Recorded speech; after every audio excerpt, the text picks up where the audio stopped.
একটি সফটওয়্যার তৈরি করেছি। এই সফটওয়্যারের নাম হচ্ছে rocket guidance and flight trajectory control. এবং এই সফটওয়্যারের কাজ মহাকাশে থাকা রকেটের গতিপথ ও সেই সম্পর্কে তথ্য সংগ্রহ করা। আমরা এখানে কম্পিউটারে একটি রকেট দেখতে পাচ্ছি। আমাদের প্রজেক্টের নাম হচ্ছে কিউরিওসিটি রকেট 1 এবং এই প্রজেক্টের কাজ ওর কথাটাই যেন উঠায় গিয়ে বিভিন্ন তথ্য সংগ্রহ করা এবং লেজার কমিউনিকেশনের মাধ্যমে পৃথিবীতে থাকা কম্পিউটারে প্রেরণ করা। এবং আমাদের এই কিউরিওসিটি রকেট 1-এ আমরা একটি 180 ডিগ্রি অ্যাঙ্গেলের নাইট ভিশন ক্যামেরা ব্যবহার করেছি। এই ক্যামেরাটি তাদের বিভিন্ন তথ্য সংগ্রহ করবে এবং আমরা এই রোবটটিতে একটি থার্মোমিটার, স্পেকট্রোমিটার, টেলিমিটার সহ বিভিন্ন উপাদান ব্যবহার করেছি। এবং আমরা জানি পৃথিবী এবং চাঁদের মাঝে কোনো বায়ুমণ্ডল নেই, সেজন্য এখানে রেডিও কমিউনিকেশন কাজ করবে না। আমাদেরকে এখানে লেজার কমিউনিকেশন সিস্টেম ব্যবহার করতে হবে। ধরি আমাদের এই কিউরিওসিটি রকেট 1 174 ডিগ্রি তাপমাত্রা রেকর্ড করেছে। 174 ডিগ্রি তাপমাত্রাকে প্রেরণ করা সম্ভব নয়, কারণ 174 হচ্ছে একটি দশমিক সংখ্যা।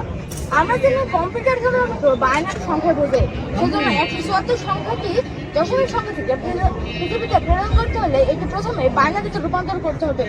174 দশমিক সংখ্যা থেকে যদি আমরা উপর্যুপ করি 2 দিয়ে ভাগ করতে থাকি, তাহলে আমরা বাইনারি সংখ্যা পাবো 10101110। এই সংকেতটিকে তখন লেজারের মাধ্যমে পৃথিবীতে প্রেরণ করা হবে। দেখতে পাচ্ছেন আলোটি জ্বলছে এবং জ্বলছে। আলোটি অফ করবে, এটা আমরা ধরবো 1 এবং আলোটি যখন অফ হবে তখন আমরা এটি ধরবো 0। 1010 করে আমাদের তথ্যটি পৃথিবীতে প্রেরণ করা হবে। এরপরে আমি এখানে পাইথনের মাধ্যমে সফটওয়্যার তৈরি করেছি।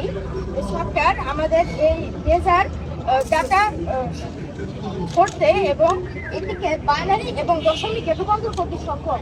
দেখতে পাচ্ছেন এখানে এই সফটওয়্যারটি আমি চালু করেছি। এই সফটওয়্যারে একদিকে দশমিক এবং আরেকদিকে বাইনারি সংখ্যাটা দিতে পারছে এবং এভাবেই কিন্তু পৃথিবী এবং চাঁদের মধ্যে ট্রান্সমিশনটা লেজারের মাধ্যমে হয়ে থাকে।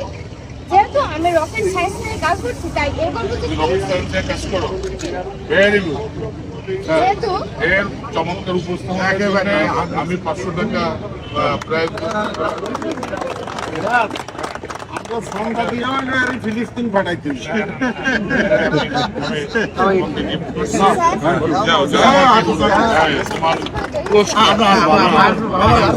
তোমার প্রতি আমাদের আকর্ষণ শেষ হবার আগে তোমার কাছে আগে আসবো। তোমার তো অফিসে হয় না, স্যারের অফিসে